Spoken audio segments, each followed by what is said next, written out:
And welcome to Friday's edition of Big Blue Kickoff Live, presented by Cadillac, the official luxury vehicle of the New York Football Giants. We are here on Giants.com, as always, every weekday to talk Giants football with you for the next hour.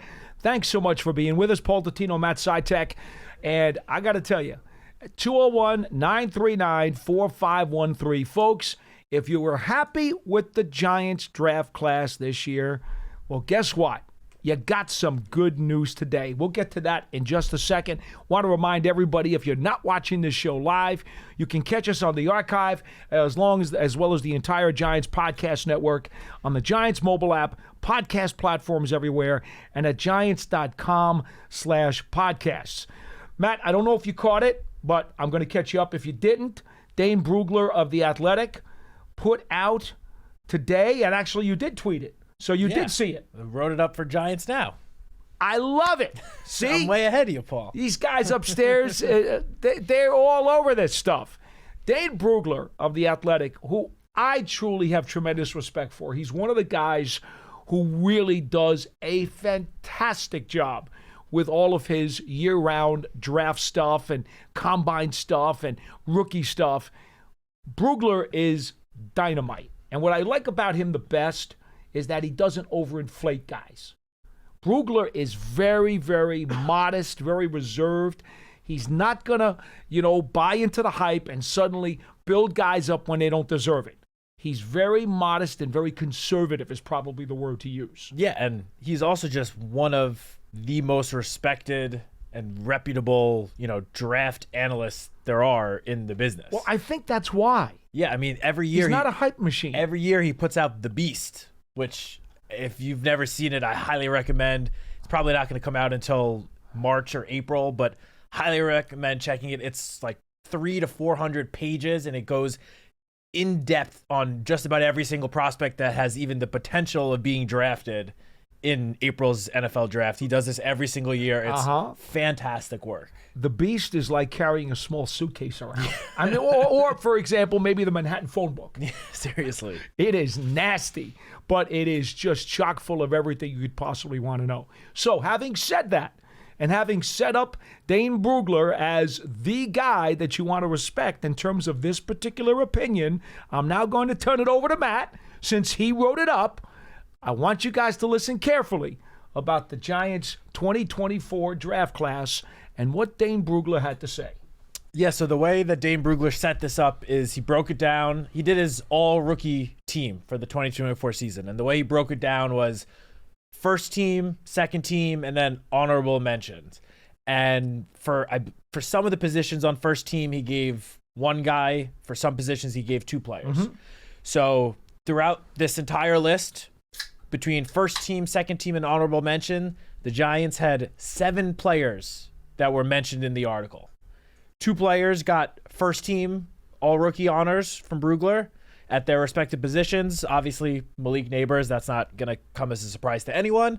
And the second was Tyler Nubin, who prior to that season-ending injury with about a month left to the season was one of the most reliable pieces, if not the most reliable piece of the Giants defense. I mean, prior to the injury, he had missed 2 snaps in, I believe it was 12 games. Unbelievable. Yeah, he just turned into the Iron Man before suffering that injury. So the 2 of them got first team all-rookie. Moving to the second team all-rookie, you have Tyrone Tracy and Drew Phillips. Again, I don't think that's going to come as a surprise to many. Tyrone Tracy finished second in rookie rushing behind only Bucky Irving of the Buccaneers, who got the first team all-rookie slot. Mm-hmm. Drew Phillips, this was for the nickel cornerback, slot corner, and the only one that finished above him in Brugler's rankings was Cooper DeJean, who had a very strong rookie season. And then moving to the honorable mentions, 3 more Giants were mentioned. Theo Johnson at tight end, Darius Muasau at linebacker. So all 6 of the Giants draft picks were mentioned in Brugler's article. And then you also have Elijah Chapman at defensive tackle, who quietly finished the season. I believe it was either 4th or 5th in quarterback pressures among rookie defensive tackles, according to Next Gen Stats. And that's with at least a solid chunk of the season where he just wasn't getting on the field that much, not playing that much. And he still finished, I can't remember if it was 4th or 5th among rookie defensive tackles in quarterback pressure. So, yeah, 7 players, the entire 6-man draft class, along with one undrafted free agent, made it to Brugler's list. I mean, we've been talking for months about how this was sort of one of those home run draft classes that, has the potential of changing the fortunes of a franchise. They had a very encouraging rookie season, all of these guys. Obviously, the Giants are going to need every single one of them to develop even further if the Giants want to get to back to, where we all want Giants football to be. But very encouraging first step from all 7 of these rookies. All right. Now, a couple of things to note. First up, he did only pick one running back. Yes. So that's why Tyrone Tracy had to be behind Bucky Irving, who did outgain Tracy in rushing yardage and also receiving by rookie running backs as well. He was the number 1 guy on both of those charts. So you'd have to make him the number 1 first team all-rookie team running back. Bucky Irving was very impressive this season. Hats off to him. He also had more playing time than Tyrone Tracy, was obviously on a better offensive unit and had more opportunities. All true. So no objection to that. Yeah, no objections. For those of you who might say, oh, why didn't he think about Tyrone Tracy as like a co-winner of first team? That's why. Yes. It's justified. Yep. Okay, that's number 1. Number 2, the Giants rookie class was actually made up of 8 players. The 6 draft choices and 2 undrafted rookie free agents. Jake Kubas was the other undrafted rookie free agent who finally got to start at the very end of the season. Now, I'm not saying he would have made it, but he is the only one of the 8 who did not make some type of accolades from Brugler, which is an incredible percentage.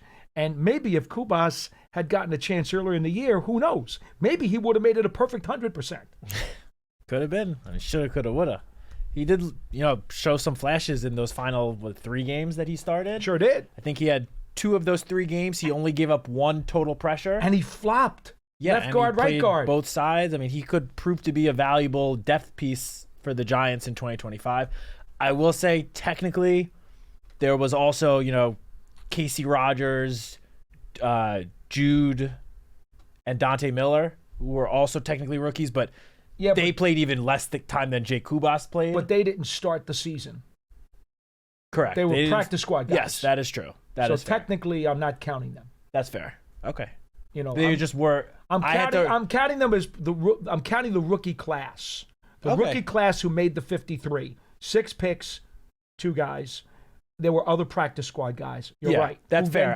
I only brought those guys up because I had to write a final rookie progress report, and I had to mention every rookie that saw the field. So I had to mention those 3 guys, but I get your point. And by the way, I don't want to disrespect them because all of those guys showed some small flash in the limited opportunities that they had. And I know Casey Rogers is already signed again for the upcoming season as a futures. Jude as well. Jude is signed the other day as well, and Dante Miller is also going to be back at camp.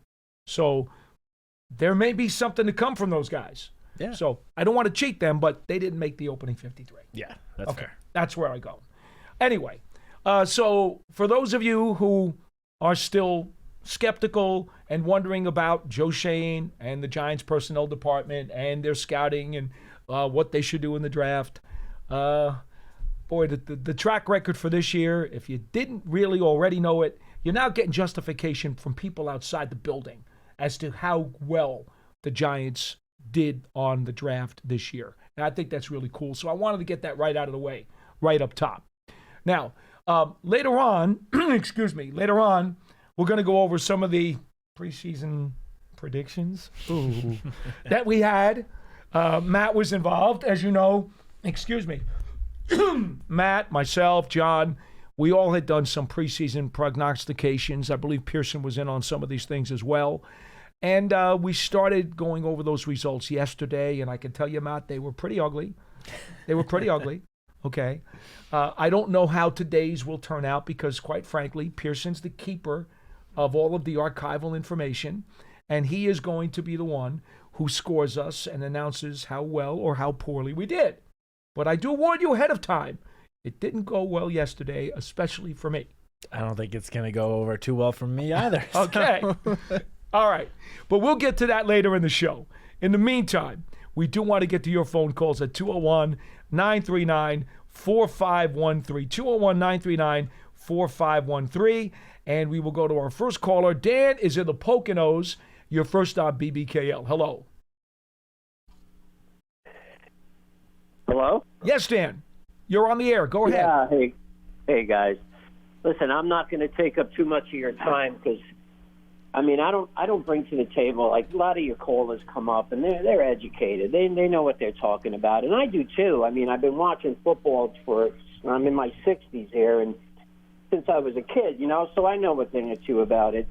But we're just going to move on after this negative call because I'm telling you, man, I've always lived for the coaches' press conferences. Even back in the day, years ago, as much as you could get. I know nowadays it's so different, but even to go back to as far as before Coughlin. Oh my God, I can't believe I can't remember the coach's name. You're talking about Jim Fossil? Yeah, Fossil, right? Oh man, everybody loved him. But my point, and I'll get to it. I'm gonna stop babbling. I just do not like, and I just let me touch on Art Stapleton's podcast real quick before you hang up on me. I just don't like Dable. I haven't. All season long, I will, and I listen to everything on the podcast. I'm one of those guys. This show I haven't. I'm like the original Six from hockey. Back when this show just first. Well, thank you. Yeah, I'm one of the, and like there's a bunch of us out there, and we live for this stuff, and but I just can't get on board with Dable all season long. I know he's had a miserable thing, and the reporters ask him these crazy questions, and how could he be upbeat, being with such a dismal season? So I'm giving them all the benefit of the doubt, trying to be not so negative, but I just can't get on board with this guy. And if I could just real quick with Art. Who doesn't love Art Stapleton, right? So every year, like Art, I hear the podcast with John, and I'm like, oh man, this is driving me crazy. And I actually had to turn it off halfway through it because Art's like praising the two of them, Shane and Dable, over and over. I'm like, Art, do you remember what our record was? And it just, I don't know what it is about, the insanity thing about, keeping the same thing and hoping for a different result. And I'm just scared to death about next year, next season, But, so sorry to be so negative. I'm usually not. But when I heard the Stapleton podcast, I was like, oh, man, that's it. I'm calling up, like that's going to do anything. But, here's what I would like to say, Dan. Stick with us for a second. Is he still there? He's still there? All right, stick with us a second, Dan. Look, I love the fact that you can have your own opinions and you can call us up and be very nice and polite and respectful about it. It's the angry mob mentality that just doesn't make a whole lot of sense because that's not productive and that doesn't do anybody any good.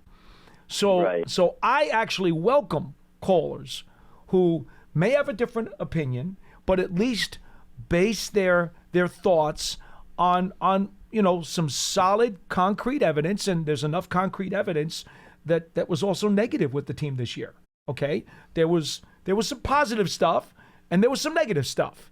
And ultimately ownership had to decide how the scales were going to tip. And whether or not you like that is your prerogative. And you certainly should have the right to voice that. My only questionable, I don't know if questionable is the right way, but the one thing that I will never understand is the angry mob mentality and almost like the character assassination mentality with people who have agendas and just want to throw hand grenades and blow everything up, because they never recognize any of what was good. They just strictly are focused on everything was bad. It's horrible. Let's just drop a bomb on the whole thing.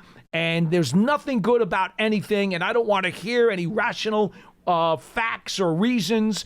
I just want to be an absolute negative sky is falling and the world's coming to an end.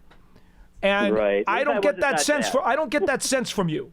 And that's why I like your phone call. I'm not that bad. I'm easily my opinion can change very quickly from someone who knows much more than I know, But one thing I do know is that I'm so looking forward to. You guys do such an awesome job, through the draft process. Well, thank you. Everything that you guys do is like I don't need NFL Network. I don't need this, that, or the other thing. I know everything from you guys. Like 3-4 years from, I'd be like, oh, I remember this player. They were talking about him on Big Blue Kickoff Live, and I know all about this guy. And he could be in the league like 5 years or something, and on a West Coast team or something. That I don't have much. I don't see him too often. I'm like, oh, I remember this guy. So I'm looking forward to that, fellas. Well, Dan, we thank you so much for sticking with us, and we appreciate the phone call. Thank you, Dan. Always. Be good. Alex from New York is on line 2. You're next on Big Blue Kickoff Live. Hello. Yeah, what's up? What's going on, man? Yeah, how are you? I want to know what you guys think, like, the timeline would be if we would draft a QB, like, how much years it would take to rebuild and be playoff contenders. You want to take a shot? Sure. Well, first of all, as I think Joe Shane, John Mara, and Brian Dable all mentioned on Monday at their end-of-season press conferences, I wouldn't expect the Giants to, only draft a quarterback. I think almost certainly there will be a veteran of some level brought in, and chances are that veteran will probably start week 1 at the very least. We've spoken, and John has spoken as well on the show, that I think we all see the benefit of, even if you do draft a rookie quarterback, letting him sit and develop and grow and learn behind a veteran and who can sort of show him the ropes, show him how to, handle all that comes with being quarterback in the NFL. So I wouldn't expect, even if the Giants do select a rookie as high as number 3, I don't know if I necessarily expect that rookie to come in day 1 and be a starter. Especially not with that schedule in 2025. Yeah, I know some teams, recently the trend is if you take a quarterback that early, you throw him right into the fire right away. It's worked sometimes. It has backfired others. So no matter how the Giants address the quarterback position in terms of a rookie quarterback, because I do think a rookie will be added at some point during the draft. It may not be at number 3. It could be in the second round or day 2. Who knows? But I would just preach having patience with that guy, because I think that they're going to try to, whoever they pick, try to have them grow and develop and learn behind a veteran first. So in terms of, Giants getting back to playoff contender, I think you have to, be somewhat realistic. The Giants went 3-14 this year. To expect them, to immediately overnight turn things around and go, 11-6 and make the playoffs next year, that, especially with the Giants having the number 1 hardest strength of schedule next year, that's probably too much to ask for in 1 year. It's not going to be a, overnight, very quick turnaround. I would say, though, if the Giants could put together, another draft class, another free agent class this offseason like they did this past offseason, I don't think that to say that by, 2026 this team could be pushing for a playoff spot, I don't think that would be so unrealistic. And you never know. We've seen as recently as this past season, the Washington Commanders had the number 2 pick. They were the second worst team in the NFL. They drafted Jaden Daniels, and their fortunes changed. So it's not impossible to have a quick, somewhat overnight turnaround like that. I just think more often than not, when you bring in a rookie quarterback, it takes a little bit of time to get the team as an overall unit playing at like that playoff caliber level. Okay, Alex? Right. Yeah, thank you. All right, very welcome. 201-939-4513. I like what John said yesterday because, I've been talking about the bridge quarterback for a while. You're on board with that. John's on board with that. And then John said something yesterday, and I like the way he said this because I'm usually one for analogies. I love analogies. And he said, well, you got the Goethals Bridge, you got the Brooklyn Bridge, but then you got like the George Washington Bridge or the Golden Gate Bridge. There are different bridges, too. There are different levels of bridge quarterbacks, of veteran QBs. And I'm of the belief, and I'm going to guess you might agree on this one, that the selection of the bridge quarterback is almost more important. It's certainly equally important to the guy that you may draft, whether it's this year or next year. Because if the bridge quarterback is good enough to at least get you back to respectability, to near the 500 mark in 2025, well, now the building process, whether or not you take a rookie this year or the following year, at least you know you're going upwards and in the right direction. If you pick the wrong bridge and he bombs out, you got a big problem. Because now you're probably going to be forced to throw in that rookie before he's ready. And Lord only knows what the result's going to be by the end of the year. Yeah, no, I agree completely with you. Again, I've said this several times on the show. If the Giants draft a quarterback in April, I don't care if it's at 3, if they even trade up. I don't care if it's on day 2 or day 3. Ideal scenario, that rookie doesn't see the field. He's a red shirt. He's a red shirt. He's a red shirt. Maybe, mop up duty in a blowout win, you put him in just to get a couple of snaps. But other than that, I don't want that guy starting at all next year. Right. In an ideal world. Mm-hmm. And you're right. The only way that works is if you have a bridge quarterback that is playing at least at a decently enough level where you don't need to pull the plug on him and throw the rookie in before he might be ready. So I'm with you 100%. 201-939-4513. Tim in Charleston, you're next on the program. Hello. Hey, Paul. Hey, Matt. How you doing? Hi. Good, Tim. How It's are you? cold up here. How are you doing down there? It was like 30 this morning. It's going to rain a lot. It's going to be in the 40s later on, so it's not too bad. But I have to live in Key West for 8 years. Anything under 50 is intolerable for me. I just can't take it. I've turned into a weather wuss. Okay. But cold, at least as far as cold and goes. speaking of weather, by the way, all of us here, and Tim, I know you'll agree. Only because of that. I was going to say, we all should just take a second, and I know John mentioned it yesterday. We all should take a second. Prayers out to the people in California. You folks out there, I don't know how many of you have friends or family who are out there and having to deal with what is just a horrific tragedy. Can't say enough about how we hope those people somehow come out of this as best as they possibly can, because it's just horrific. Go ahead. Yeah, amen. Prayers. But I called just because of the other caller who talked about Art Stapleton's the podcast with John and Art. And I listened to it myself in its entirety last night. And I have to disagree with the caller because I thought it was a breath of reason, rationality, and fresh air. I mean, I don't think he gave them a pass, but he did say, Shane is a first-time GM. He admitted it. Not everything is perfect. Maybe the first draft class wasn't great, but there are a lot of circumstances that go into it. And as he went on, I encourage everybody to listen to it, at least give it a fair hearing. So I just wanted to say that, and I'm always willing to promote your content. We always appreciate that. Thank you. And you're a loyal listener, and so that we thank you for as well. I forwarded it to 4 or 5 of my Giants fan friends and encouraged them to listen to it.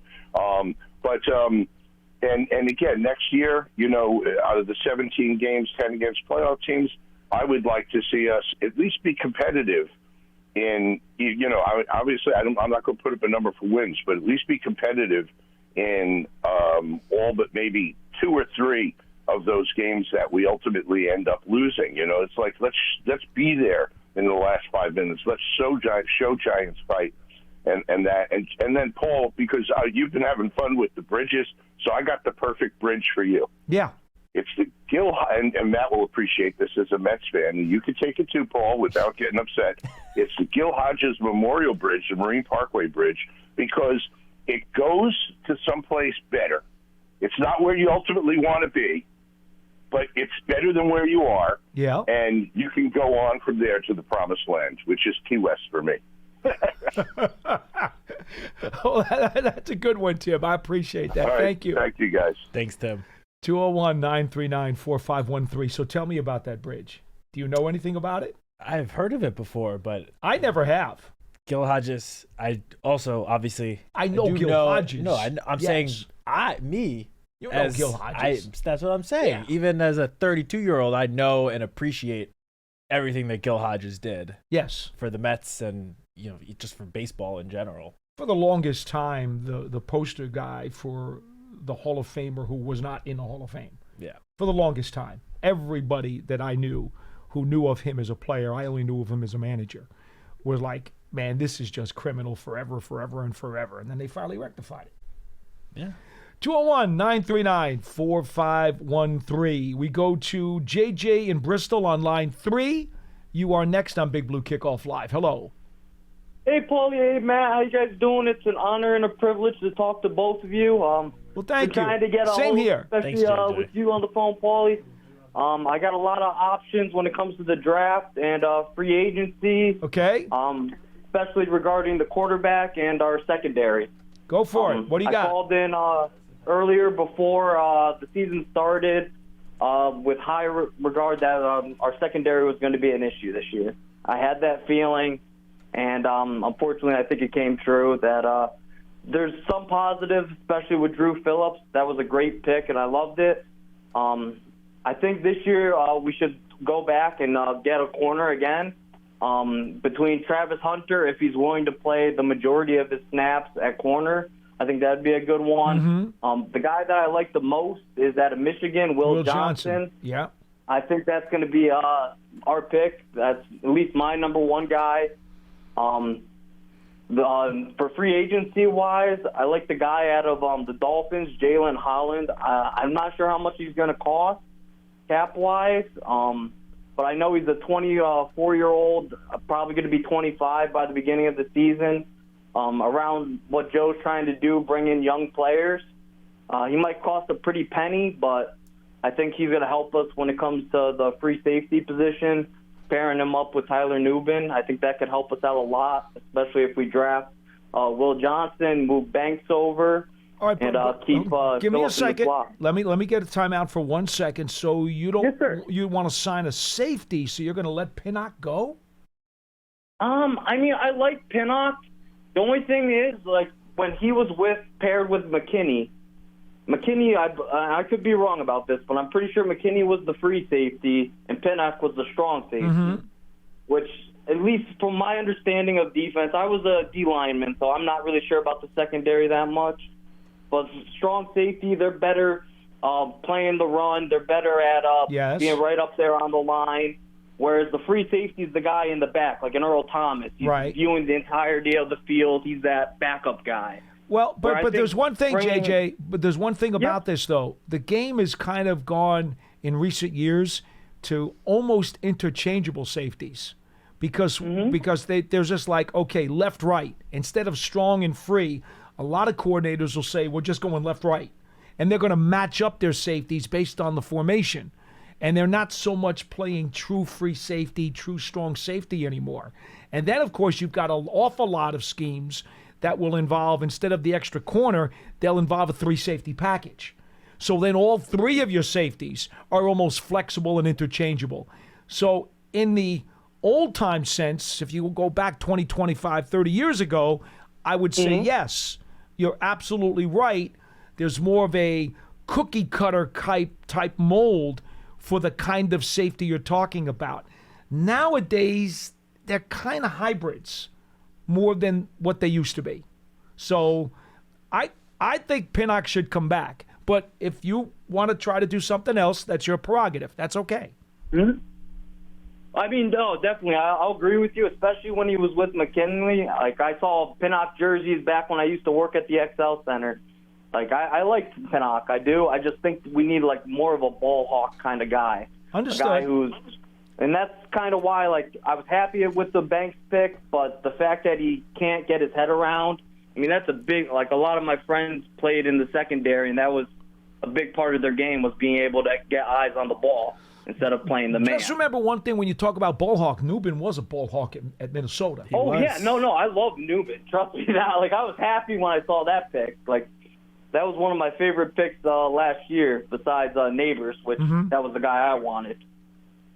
But with like how I said before, how Holland might cost more. When it comes to the quarterback situation, I was doing a little bit of research, and for free agency wise, I saw guys like Taylor Heineke, Case Keenum, who I think I thought they were pretty good. Case Keenum when he played for the Vikings, and Heineke when he played for the Commanders.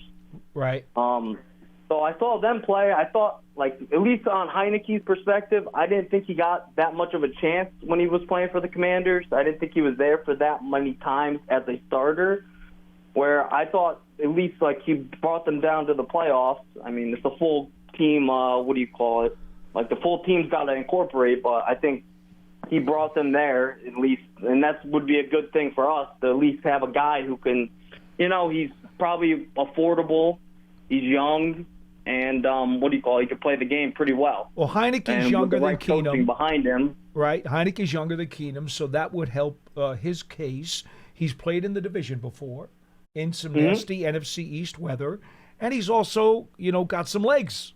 He's got some escapability and a little bit of mobility too. So if you wanted to make a case for him, I think he'd be a more viable option than Keenum if I were to rank the two of them. But, again, you guys know my pick. Jimmy Garoppolo is head and shoulders above everybody for me.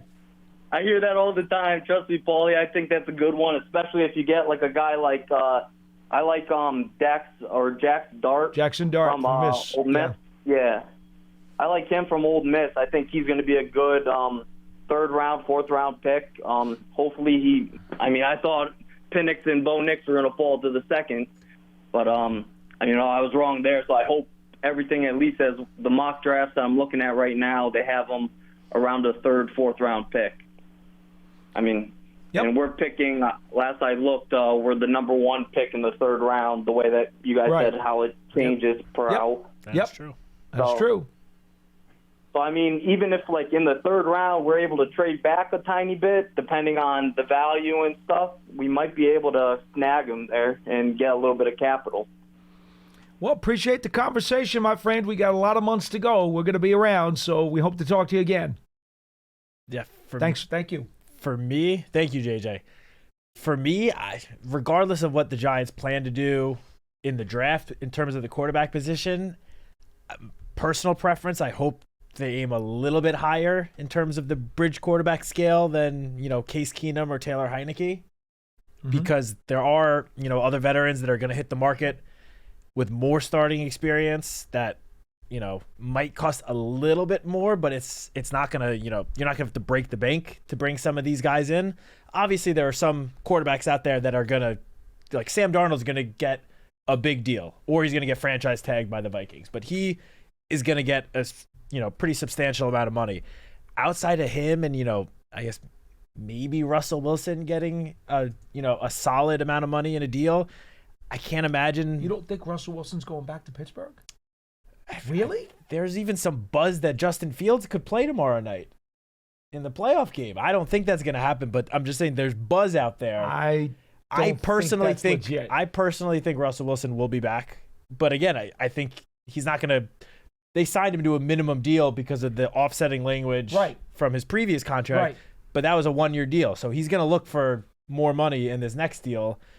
All I meant was he's the other one that I think will get more than, bottom of the barrel quarterback money. Okay. So, yeah, they're just, there's some other guys out there or that will be out there that I'd kind of hope would be more of the target in terms of the bridge quarterbacks. I know you like Jimmy Garoppolo.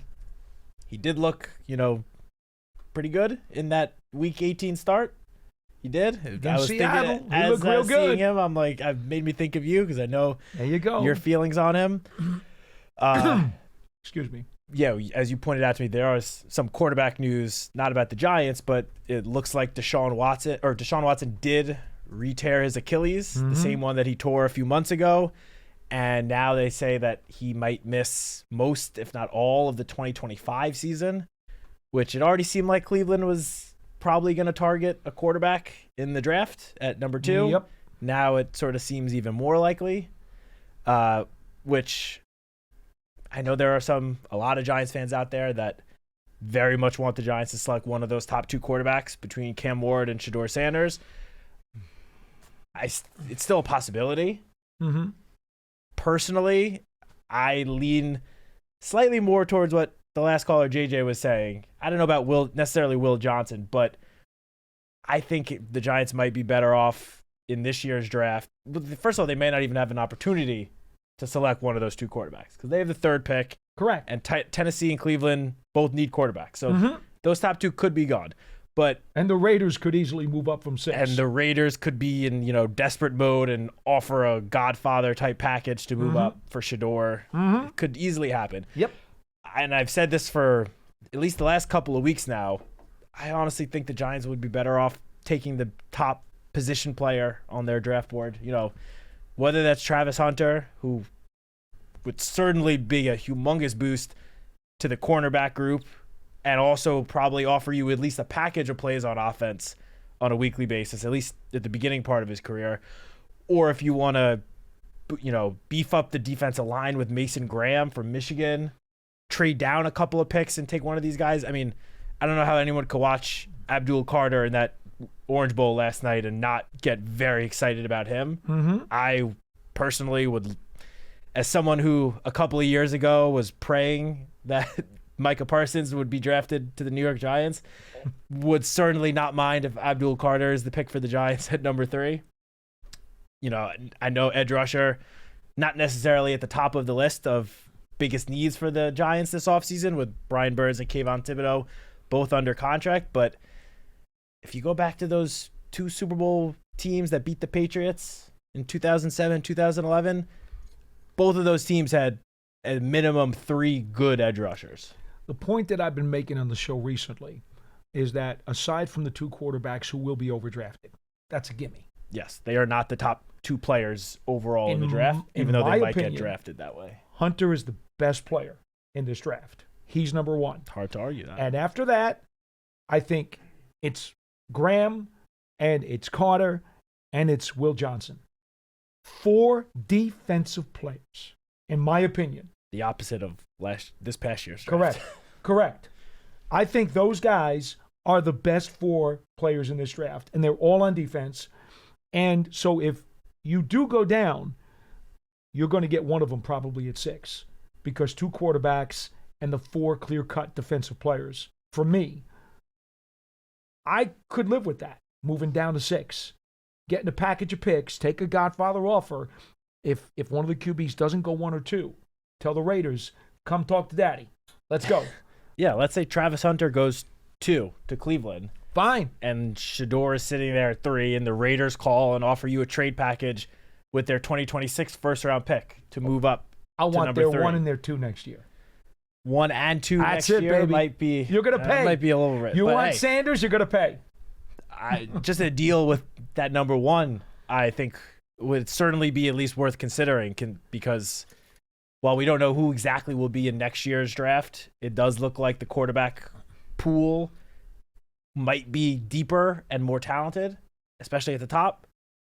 So I would certainly consider it. But point being, I just think, especially because the Giants have, reportedly close to, almost $60 million in cap space to attack free agency, it would be great if the Giants could fill, I'm not going to say all of their needs because that's unrealistic, but a good chunk of their needs with that cap space in free agency, and get to a point where when you're sitting at number 3, if those 2 quarterbacks are gone, you can just afford to take the best player on your board.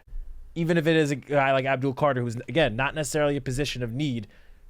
That's what the Giants should, kind of strive for in these drafts, to be at a place where your roster at a place where you could just pick the best player available. You need hits. Yeah. That's the bottom line. And especially at number 3, you kind of, for the Giants to get back to where, again, we all want the Giants to be, that number 3 pick, whoever it is, whatever position, you kind of need that guy to be a home run pick. You can't, whiff at the number 3 pick. So, again, even if it's not a position necessarily of need, like Abdul Carter, I think, again, it's January 10th, so we're still a long way to go. But personal opinion, 3.5 months before the draft might be at least a plan of action to consider. Put it that way. I don't have a problem with him. I told you that. I would take any one of those 4 guys. I would say this, just about the bridge quarterback thing. Yeah. If you don't like Jimmy Garoppolo, I should remind you that he was with the Patriots when Brian Daboll was with the Patriots. In fact, the three quarterbacks on the Patriots at the time Brian Daboll was on that staff were Tom Brady, Jimmy Garoppolo, and another free agent, Jacoby Brissett. Can you get Tom Brady out of retirement? No. He's unavailable. So But the other two are. If anybody is going to know something about those two particular guys on the free agent list, Garoppolo or Brissett, if anyone's going to know, Brian Daboll's going to know.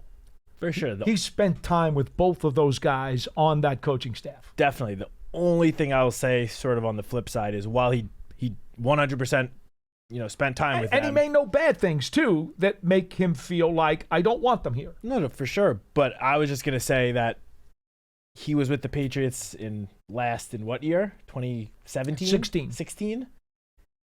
That's 9 years ago. So even if he had Jimmy Garoppolo then, that was a Jimmy Garoppolo 9 years younger. Well, Jimmy Garoppolo younger, but also a lot of wins since then. No, for sure. I'm just saying. These guys aren't obviously the same quarterbacks that they were 9 years ago. Well, that's what age and does again, to you. I'm not advocating for Brissett necessarily.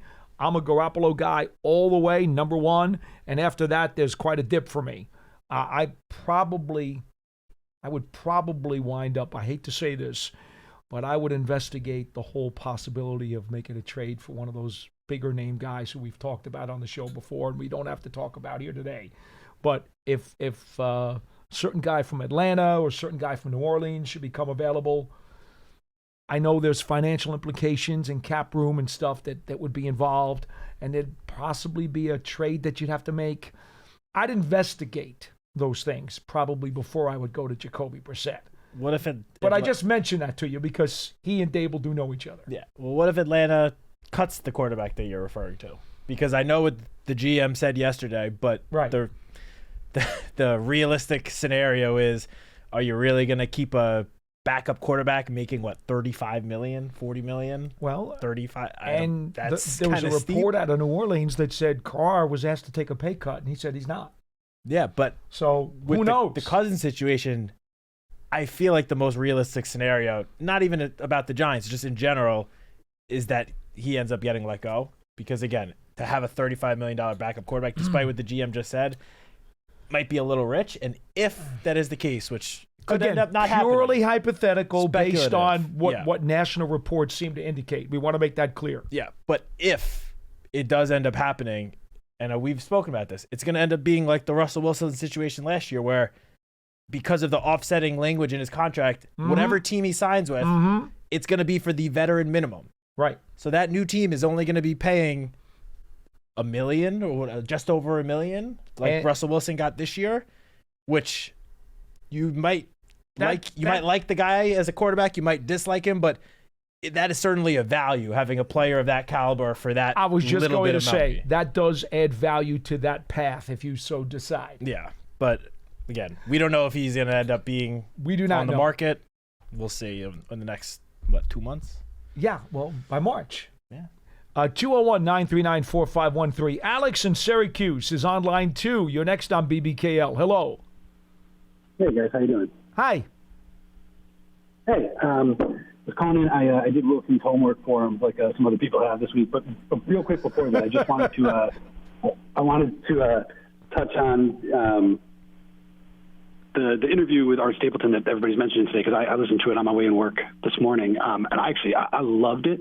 I wanted to call in and say that, hey, the content's always great, guys, but that interview in particular, I thought the arguments I've been trying to make to my fellow Giants fans all this year, Stapleton and Schmelk lay them out beautifully, and for the sake of this, I will oversimplify, but I think what their argument sort of is, my argument is that when I look at Joe Schoen and Brian Daboll, while obviously results are not good, I see two guys that are building a team, not trying to make short-term gains, but are actually sometimes willing to sacrifice short-term gains Gaines, in hopes of building a perennial contender, which as a Giants fan is the thing that, man, if we could be one of those teams that's like actually contending for the division year in and year out and getting more than, double-digit wins on a regular basis, I'll take 2 more mediocre seasons if that's what we're building towards.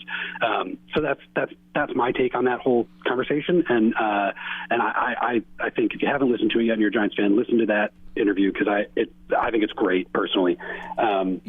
Let me just respond in one quick answer to that. And you'll know Joe Shane came from the Buffalo Bills system, and they built the Bills from the ground up.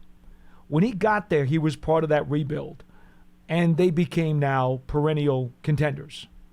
So he understands, what that blueprint looks like. When Joe got hired by the Giants, I called up one of the fellow announcers, broadcast team members from the Buffalo Bills. And I said, okay, what are we looking at here? What do you got? Give me the scouting report. One of the things he said was, you may not like at the beginning some of the things that if he's going to use the Bills blueprint as the outline, one of the things you may have to realize is you're going to have to bite the bullet a little bit early, because he is going to be looking further down the road, bigger picture down the road. That's the way the Bills did it in Buffalo. They were willing to go through some pain to make sure that they set a good foundation. And I remembered that conversation just this past week because it was relevant as we were talking about, the owner, John Mara, addressing the job status of Joe Shane and Brian Daboll. I had forgotten about that conversation for 3 years. Why would I remember that? It wasn't relevant, really. But I remembered it this week. And maybe, that's worth digesting because it kind of goes back to the point of Joe Shane having a more longer-term view and willing to take some of the bumps and the bruises and some of the blisters, if you will, of the hard work that it takes to get there. Well, yeah, I mean, I feel like we've spoken on the show that when Joe first arrived, that first offseason, that what you just said is like exactly what happened. There were the only 2, I'm going to say significant, but the only 2 offseason free agent additions that were more for, that got paid more than, near minimum money was Tyrod Taylor and Mark Lewinsky. That was it, because the Giants had no cap space. Yep. They declined Daniel Jones' option, 5th-year option that offseason. So that offseason, Joe and the front office in general did exactly what you just said. And then, we've spoken on the show how that playoff run in the first season, I'm not going to say completely altered the timeline, but, somewhat changed, I guess, expectations. And just look at that. Just look at that. Brandon Beane's first year with the Bills. Playoffs. Second year with the Bills, they went from 9 wins down to 6. And but they got Josh Allen. That was Josh Allen's rookie season. They got the star quarterback, and then they turned it around the following year, became a double-digit win team, and they've been good ever since. Okay? So Joe Shane is 1 year behind, if you will, the same type of progress or blueprint that he was taught in Buffalo. Yeah, I mean, look, it wouldn't surprise me at all if the Giants are able to land the future franchise quarterback in the draft if they follow a very similar timeline as what you just said with Buffalo.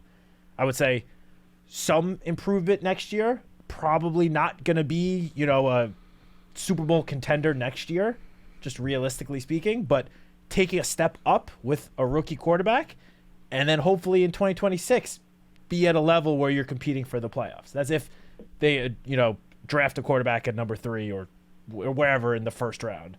That is the timeline I feel like as a Giants fan you would hope for, and a realistic one. A lot of other factors came into play here too, with all the injuries and so forth and so on, and calf issues that there were. Anyway, go ahead. I'm sorry. I didn't mean to cut you off, but I thought it was important to bring that point up because of what you just said about Joe having more of a long-term view. I think it's kind of relevant now that I think about this and remember back to what I was told. No, it's a great point, Paul, and I couldn't agree with both you guys more. I'm a huge Joe Shane fan. I think he's highly intelligent and has a lot of integrity. I love his press conferences. And a quick shout out to Mara, because I know that decision to keep the continuity going is hard, and I'm sure he's getting a lot of flack for it, but I'm one fan that personally thinks the continuity long-term is going to help us despite the results of this year, and I do think we're building in the right way, again, despite the results. So if I am Joe Schoen, if I'm the general manager, the three things that I'm doing starting right now in the offseason. Yeah. First thing I'm doing is I'm looking at our current roster, which has 42 guys on it, plus DeVito is on the executive, it's 43 really. So I'm filling in a few spots with bringing people back. Some names that I like. Again, these aren't like crazy, sexy names, but I would definitely bring GVR back, Greg Van Roten. I think Smith Marset is worth bringing back for sure. I think maybe Jimmy Gillen's worth bringing back since we need a punter, since technically he's not contracted right now. There's a couple more.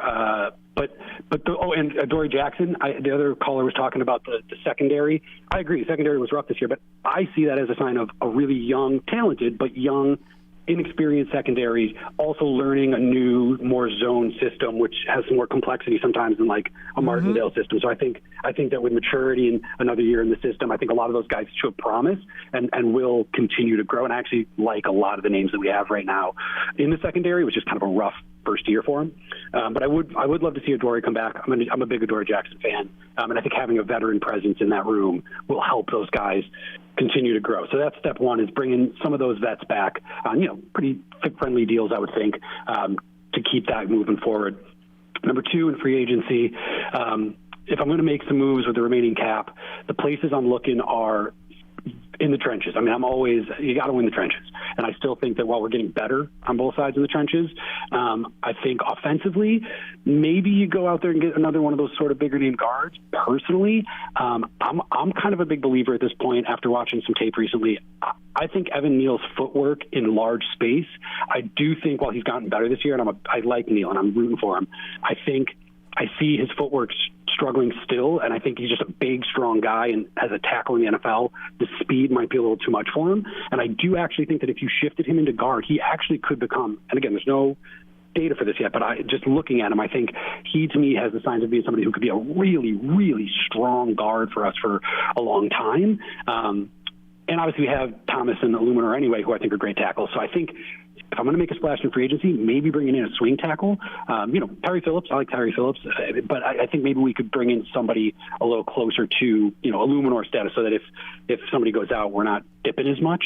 And then similarly, I think on the defensive line, I think somebody to go next to Lawrence is a really big thing. And also, by the way, for both of those positions, tackle and interior defensive line, I'm looking in the draft as well, somewhere in the draft, I think, continuing to develop young talent. Last point, I promise. All of that leads to, of course, the big question, which is the quarterback question. Personally, my philosophy since Donovan McNabb entered the league as a Syracuse guy, I've felt this way for a long time, and I think it's only more true now. I think mobility as a skill set for a quarterback is getting more and more useful and important in the league. And you can't sacrifice, passing. But I do think, especially on a team like the Giants, where though the offensive line is getting better, I think the ability to use your legs to extend plays in the pocket, as well as, I think it's the most efficient play in football, where when a pass play breaks down and the quarterback runs, for 20 plus yards or whatever, if you're a guy like that, like Daniel Jones, who I still believe in. Although I don't think his pocket presence and ability to move within the pocket was as good, though he had the legs. So personally, my ideal situation for the quarterback situation, if Justin Fields becomes available, while I don't think he's the greatest in the world, and I actually think Jimmy Garoppolo on paper is probably a better quarterback if he were put in the right system with some more time and protection. I think for what we need right now, I think personally Justin Fields would be my guy as our bridge.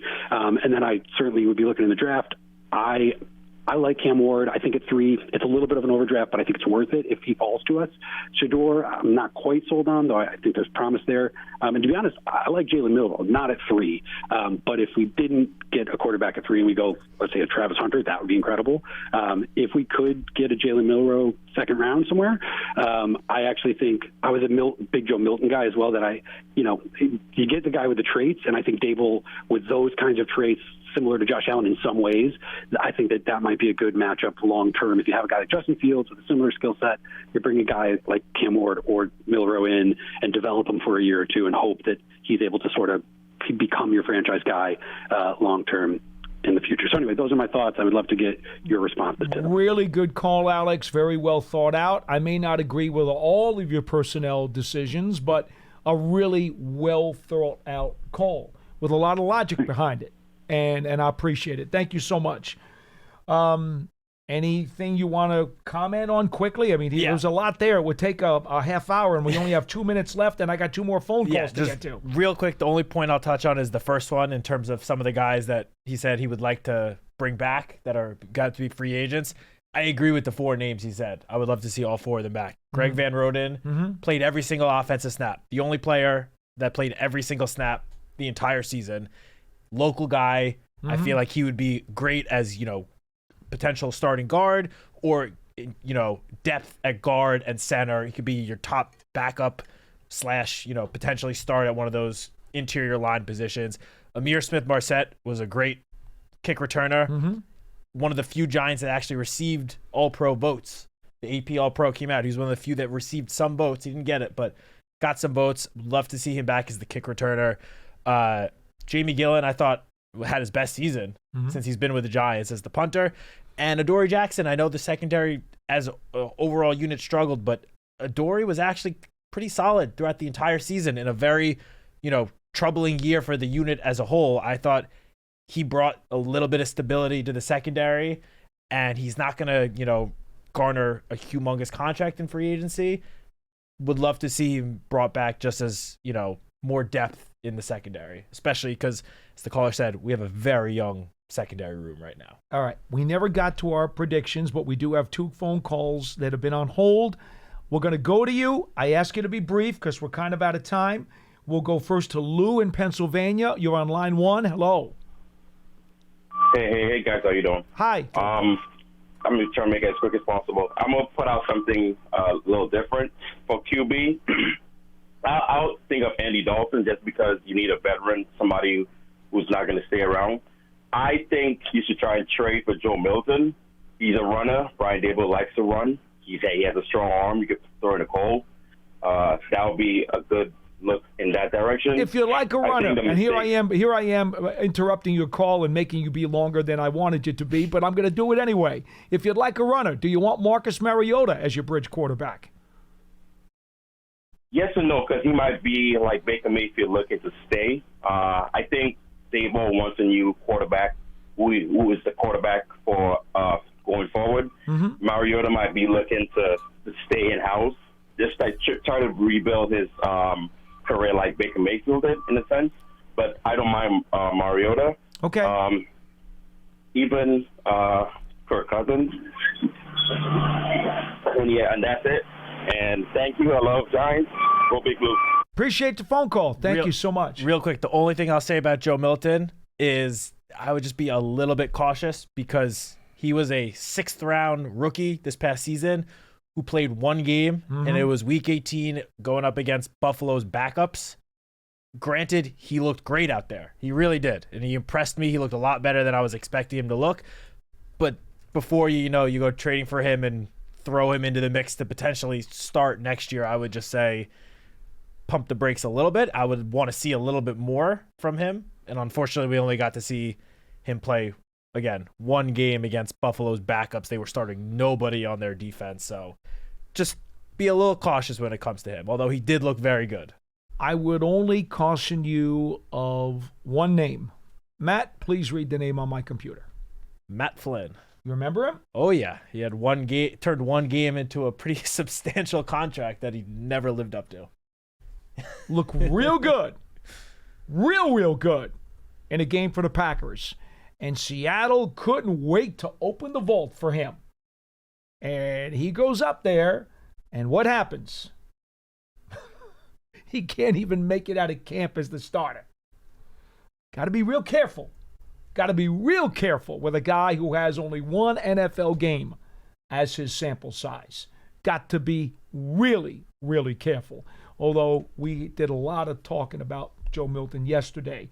I'm not going to besmirch him, but the point about sample size is very critical. Yes. 1. I will say the small sample size, it did look good, though. It did. But again, It did. it's small sample But size. even the college sample size Yeah, isn't there's as large a as reason you'd why like. he dropped to the 6th round. All right, real quick. Jeff in Maine, you're on line 3. Last caller of the day. Hello. Oh, hey, guys. All right, I got 2 words. Trey Lance. Your thoughts? I don't have any. Look, my parents told me if you really don't have anything nice to say, you shouldn't go there. I was not a Trey Lance. Look, from the time Trey Lance came out of college, I was like, no. Just that would be fool's gold. Teams should not touch him, especially high in the draft. And look what happened. I'm sorry, but more often than not, I'm right about these quarterbacks. And he was not on my list of want to guys. I'm sorry. Yeah, there are a lot of other quarterbacks that I could name that would be higher up on my priority list than Trey Lance. I'll put it that way. Are you joking, or did you really think that he would be a good pick? I mean, if he could be developed, maybe he's got an upside. Maybe he'd be a lot cheaper than like $25 million for Justin Fields or something, I'm thinking. Well, he's definitely going to go for cheaper than Justin he Fields. better go for a lot cheaper, otherwise somebody is overpaying. I would say the only way that I personally feel like I'd have some interest in him is if he's brought in purely as like the backup and as a pure developmental guy, like with no talk whatsoever about him potentially, being in the mix to start week 1, obviously. Yeah, to me, I mean, if again, I'm interpreting that you're putting his name out there as the bridge. That to me is absolutely out of the question. Yeah, like if you go out and sign, an act like a what I'm going to say a real bridge quarterback to be, probably the starter, and then you want to bring him in on like a minimum deal as a developmental project, that would be like the only way I'd say maybe, but even then I'm a little hesitant. Before we let you go, Jeff, just to remind Matt, when we were talking yesterday on the program with John, I told him the 3 bridge free agent quarterbacks or pending free agent quarterbacks who have the most wins on their resume, and I'm not talking just numbers, but also postseason. You got to be looking at Garoppolo, you're looking at Andy Dalton, and you're looking at Joe Flacco. Those 3 guys are all going to be free agents, and they all have accomplished significant things in this league. Now, Flacco and Dalton, more statues. They're just going to be sitting ducks back there in the pocket. They're also a lot older. So they've got a lot more wear and tear on their bodies than somebody like Jimmy G, which is just another reason why I prefer Jimmy G. But I think you got to bring some quarterback. To me, Jimmy's no spring chicken either. He's 34 this year. Yeah. It's like a lot younger than 37 or 39. No, for sure. Heck. It's older than some of these other bridge quarterbacks. But you know what, Jeff? Here's the thing, and I'm going to make this point that I want you to finish, and then we'll let you go. I will say this. Look at the Giants' schedule in 2025. It is a Mount Everest to climb. So if you're going to bring in a bridge quarterback, the guy better have a lot of pelts on his belt, as Bill Parcells used to say. This guy needs to have done something, been part of a bunch of wins, and accomplished something so that he's not going to wilt under this Herculean task that he's going to have of trying to make the Giants competitive immediately out of the box in 2025. I don't want to trust that football to somebody who either has a very small sample size or someone who does not have a ton of high-pressure wins on his resume. I just don't. That's fair. Okay, well, one last thing. How about signing him and Garoppolo, and signing him as a developmental thing? I don't know, just a wild idea. But, all right, well, thanks. Potentially, I suppose. Thank you so much. Appreciate the call. As we said, not as the bridge, but if you want to make him a young, shot in the dark, maybe. I don't know.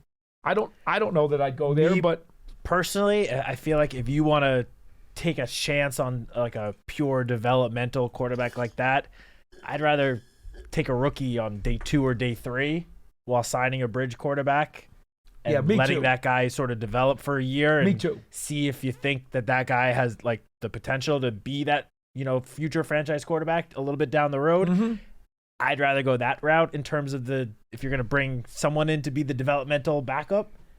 I feel like there's more value in that. And if you were to do that, let's say that you only draft a quarterback on day 2 or day 3, not at number 3 in the draft, then it is a lot easier in 2026 if you don't have a quarterback to sort of flip the page and immediately turn to one of those quarterbacks in the next year's draft. It's a little harder when you take someone at 3 if it doesn't look like it's going to work out to move on from him after 1 year. Correct. It's a little harder at 3 than in the, let's say, 3rd or 4th round. And I'm going to pile on to all of your reasons and say another reason why you would not want to necessarily go after a Trey Lance type. He's already now been through 2 systems. You now have to break all of that down and start him basically from scratch.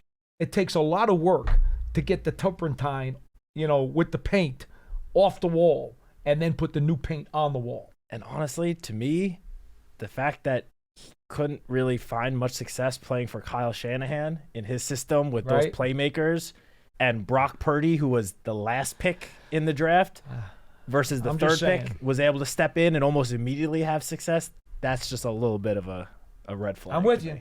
All right, for Matt Citak, I'm Paul Dottino. This has been Big Blue Kickoff Live, presented by Cadillac, the official luxury vehicle of the New York Football Giants. We are here live every weekday from 12:30 p.m. to 1:30 p.m. Eastern Time to talk New York Giants football. Until next time, so long, everybody.